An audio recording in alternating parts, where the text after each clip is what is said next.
안녕하세요. 올해 32살 되는 여자입니다. 결혼한 지는 올해 햇수로만 3년 차가 되네요. 대학교 때는 음악 관련된 쪽 전공을 했어요. 레슨실을 빌려서 제가 편한 시간에 강의하는 식으로 일을 하고 있고요. 전공 살리겠다고 처음에는 아르바이트식 과외한다고 시작한 건데 어떤 면에서 보니 직장을 구하는 것보다 시간도 탄력적이게 활용할 수 있다 보니 어느샌가 이게 제 직업처럼 굳어지게 되어버렸네요. 남편은 제가 가르치던 사람 중에 한 명이었고 어쩌다 보니 이렇게 결혼까지 하게 되었어요. 성격 좋으신 시부모님과 가족과 저 사이에서 제 편을 먼저 들어주는 남편. 어떻게 보면 정말 결혼 생활에 있어 완벽하고 남편도 가끔 농담식으로 저한테 시집 잘 온 거라고 웃으댈 때가 있는데 요즘은 정말 어디 가서 말도 하기 힘들 정도로 스트레스를 받고 있어요. 그리고 결혼은 둘이 한 건데 시집은 저만 잘 온 건가요? 반반 결혼했고 결혼할 때 어디 돈 한 푼 받은 것도 없는데 요즘 스트레스 받을 때마다 남편이 그런 식으로 웃으대던 거 생각하면 괘씸해서 더 화가 나네요. 완벽까진 아니지만 아무 걱정이 없어 보이는 결혼 생활이었지만 결혼 전부터 문제가 하나 있었어요. 정말 더할 나위 없이 다 좋았지만 신우 자리가 조금 별로였습니다. 그때는 시부모님도 신우와 저 사이에서 제 편을 들어주셨고 남편은 처음부터 제 편을 들어줬어요. 내 편이 이렇게 많은데 제가 결혼해서 신우랑 살 것도 아니고 신우 때문에 제 인생이 꼬여버릴 거라고는 생각조차 하지 못했었거든요. 신우는 저보다 한 살 아래인 남편과 연년생으로 따지고 보면 저랑은 나이가 같습니다. 처음 시부모님께 인사드리러 갔을 적에 남편은 이미 저한테 지 누나가 제정신이 아니니 조심하라고 경고 아닌 경고를 해주더라고요. 누나가 성격이 좀 유별나서 그러니 저한테 시비를 걸 수 있다고요. 제가 사람 가르쳐주는 일 오랫동안 해오면서 저도 여러 사람 만나봤고 그중에 진상들도 참 많았거든요. 그래서 솔직히 정신 나간 사람들 상대하는 게 무섭지는 않았어요.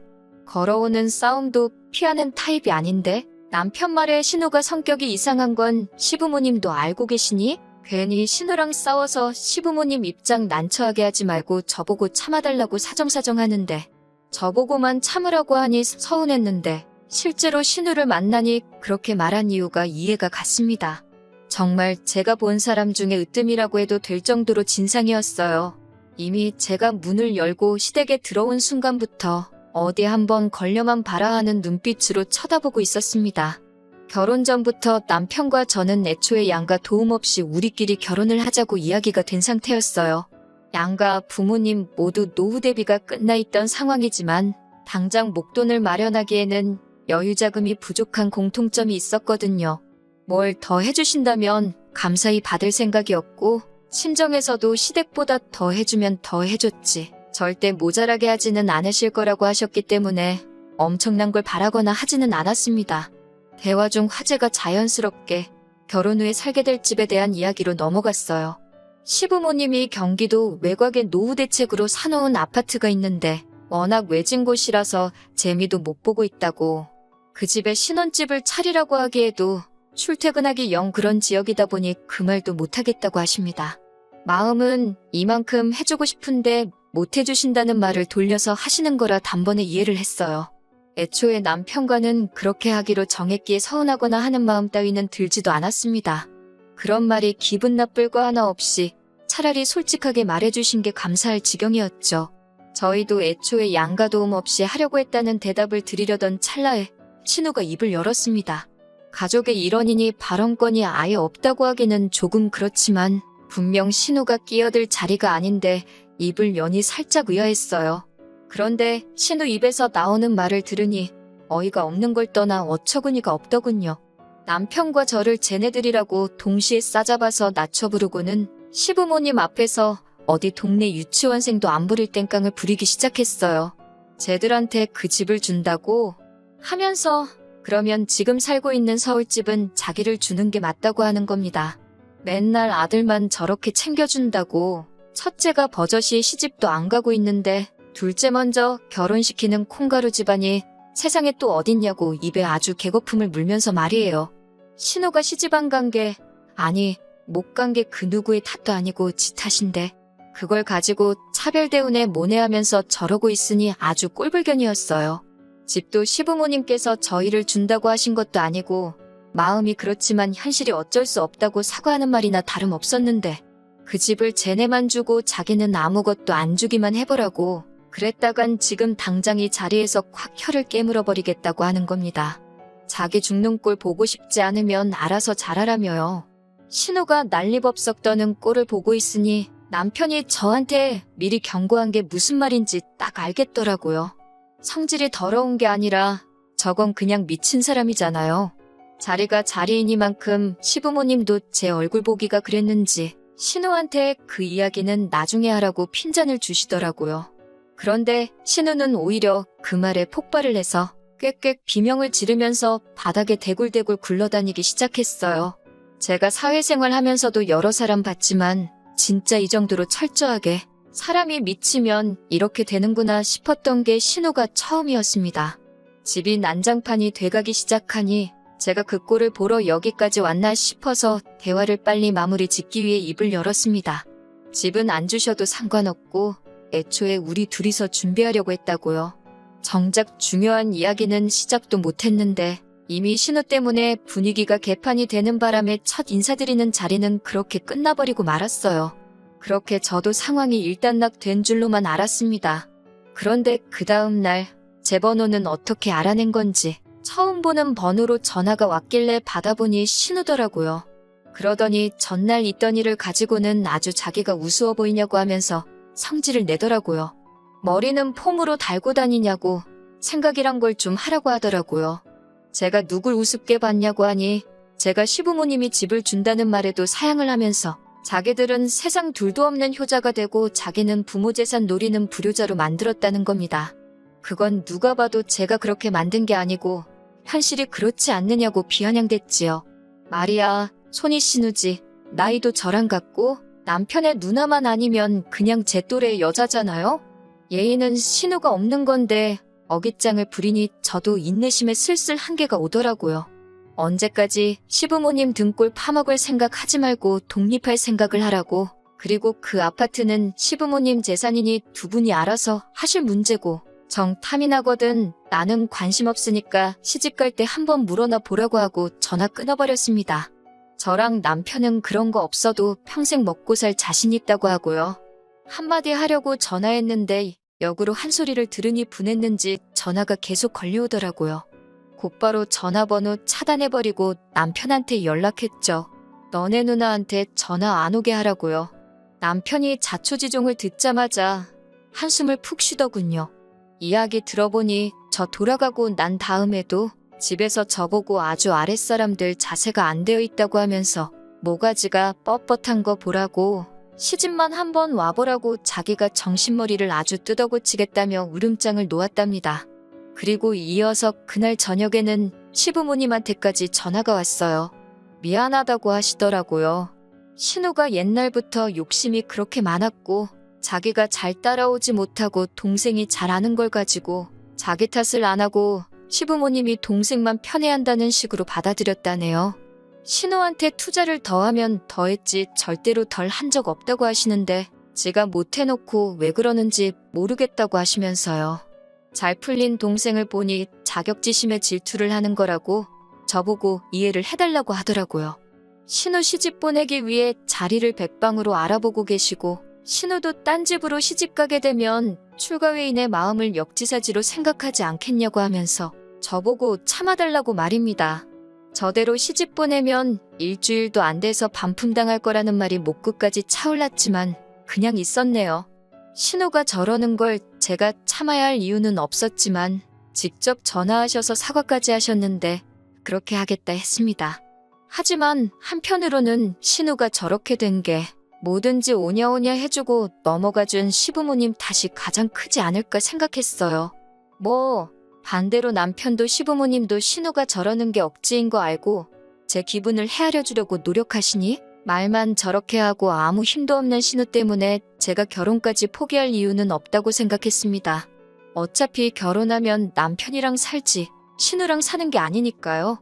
나중에 알았는데 신우가 또 우리들 결혼시키면 혀를 깨물겠네 어쩌네 하면서 또 난리를 쳤나 봅니다.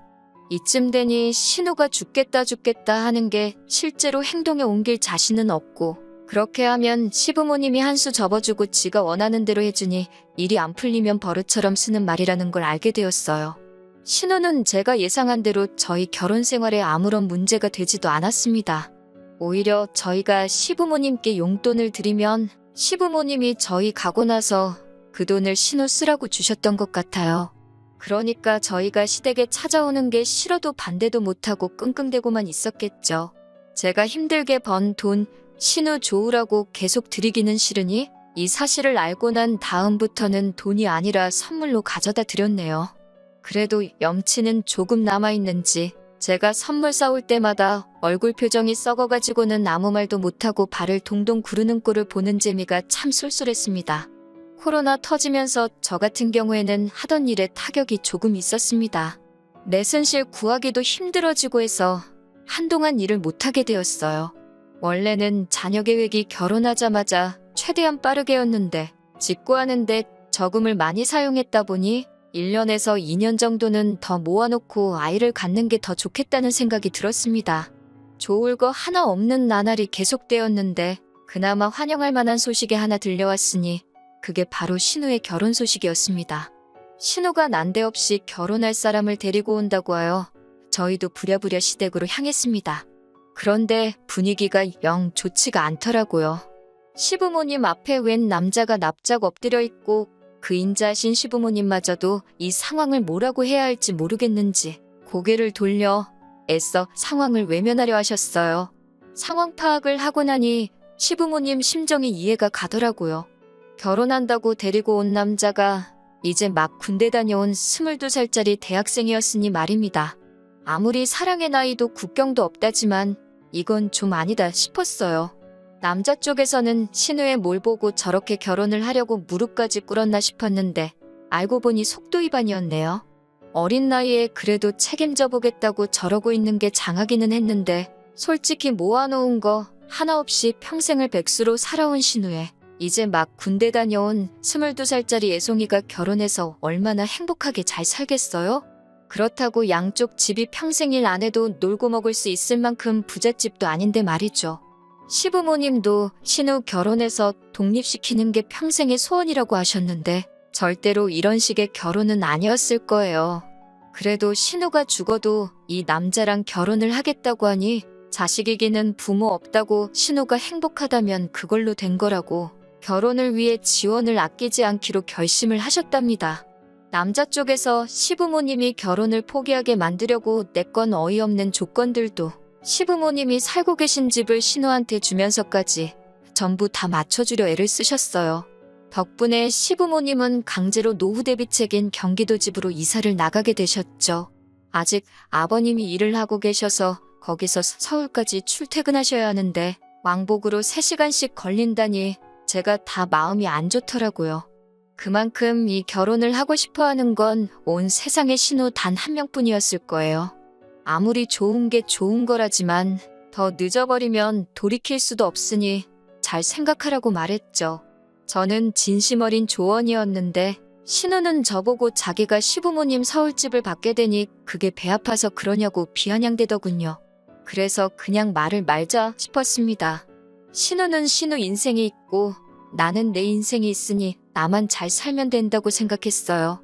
신우가 집이 생기니까 세탁기는 어딨게 좋네. 에어컨은 어딨게 좋네. 남편한테 쉴 틈 없이 연락을 하더라고요. 남편도 누나가 결혼하니 뭐 하나 해야 하는 거 아니냐 제 눈치를 보길래 제가 남편 보는 앞에서 나무로 된 빨래판이랑 선풍기 하나 사서 보내줬습니다. 신우한테 이 이상 해주면 그냥 신우랑 살라고요. 신우도 그 물건들 받고 나서 장난하냐고 하면서 저한테 전화를 해서 성을 부렸는데 그때 저랑 대판 싸우고 연 끊고 지내겠다 해서 저도 그러자 했습니다. 저희는 손해볼 게 하나도 없으니까요. 아무튼 없는 형편에 시부모님이 이리 끌고 저리 끌고 해서 남자 쪽 집안 요구를 다 맞춰줬다고 합니다.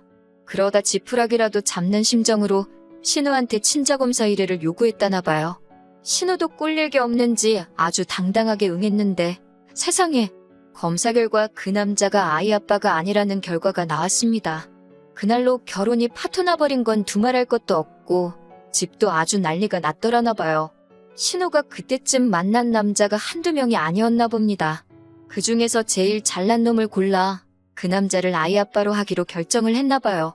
당연히 그 당시 만난 남자들이 헤아릴 수가 없으니 졸지의 애 아빠는 누군지도 모르는 상황이 돼버린 겁니다.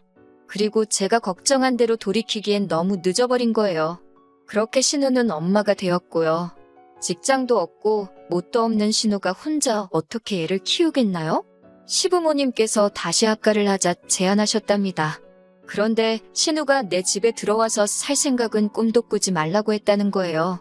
시부모님이 평생을 바쳐 만든 집에 자기가 들어와 혼자 살고 있다고 그걸 내 집이라고 우기는 신우도 웃기고, 신우 눈치 보면서 자기 집에 돌아가지도 못하고 계신 시부모님도 웃겼습니다. 아직 명의 변경도 안 했는데 왜 신우 눈치를 그렇게 보시는 건지 도무지 이해가 되지 않았어요. 시부모님은 어떻게든 신우를 도와줄 생각을 하다가 뾰족한 수가 없으니 저에게 연락을 해오신 겁니다. 그런데 시어머니의 상상도 못한 발언에 정말 경악을 금치 못했네요. 신우랑 손주가 걱정돼서 잠도 못 주무시겠다고요. 신우 본인이 도움을 거절하니 어떻게 할 수도 없는데 어차피 아직 그 집이 시부모님 명의로 되어 있으니 그 집을 팔아서 저희 집 근처에다가 신우가 살 집을 구해주고 싶으시답니다. 제가 요즘 일거리가 많이 줄어서 집에 지내고 있으니 제가 수시로 드나들면서 신우를 도와주면 좋겠다고 하시는 거예요. 생각만 해도 소름이 돋더라고요.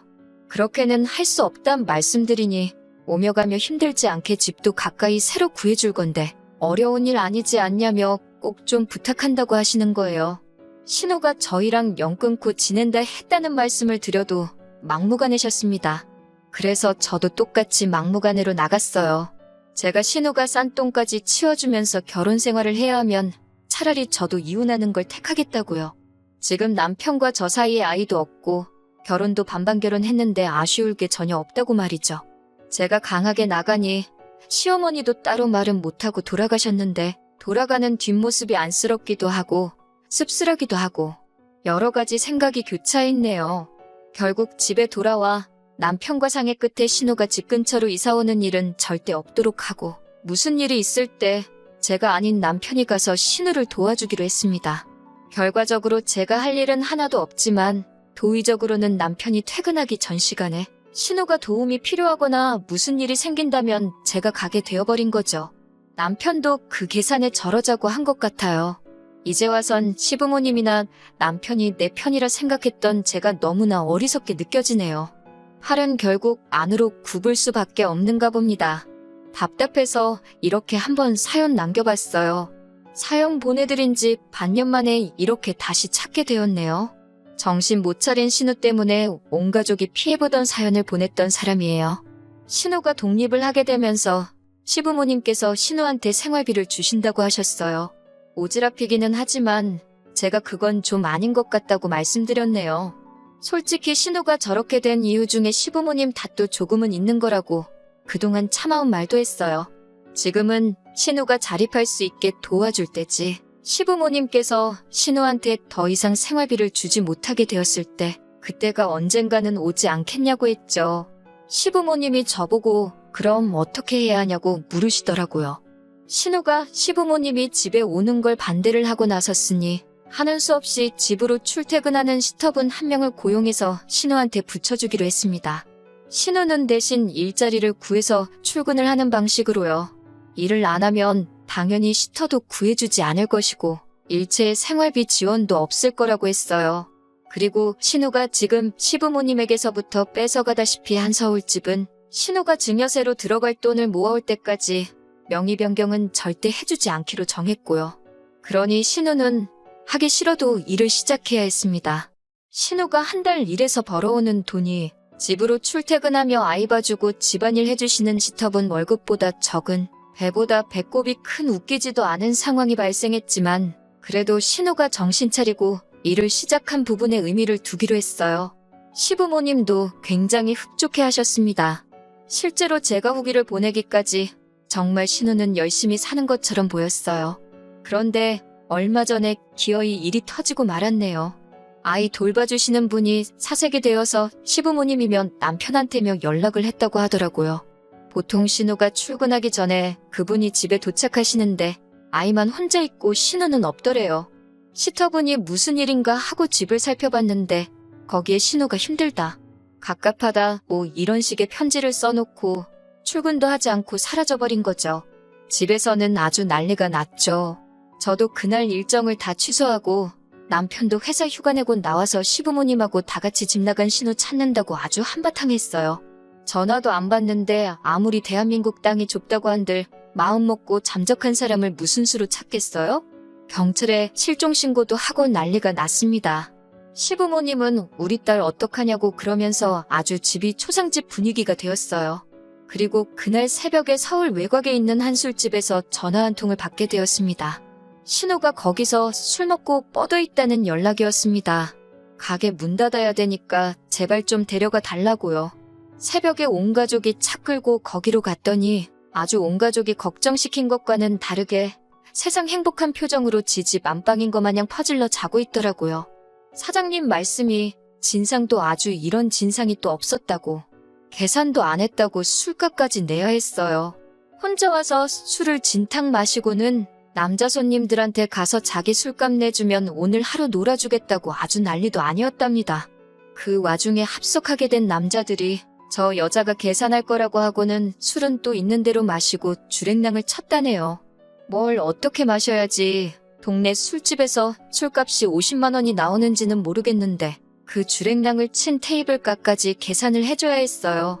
술을 얼마나 마신 건지 집에 돌아가는 차 안에서도 세상 모르고 자고 있더라고요. 그리고 그때 신우가 제정신이 아닌 건 알았지만 가망이 있다고 믿은 시부모님께서 드디어 신우에게 가망이 없다는 판단을 하셨던 것 같아요. 다음 날 온 가족이 신우 집에서 아침을 맞이했고 신우도 실컷 자고 나서 술이 다 깨고는 그제서야 일어나더라고요.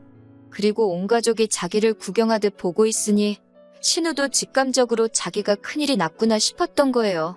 곧바로 엉엉거리며 눈물부터 솟더라고요.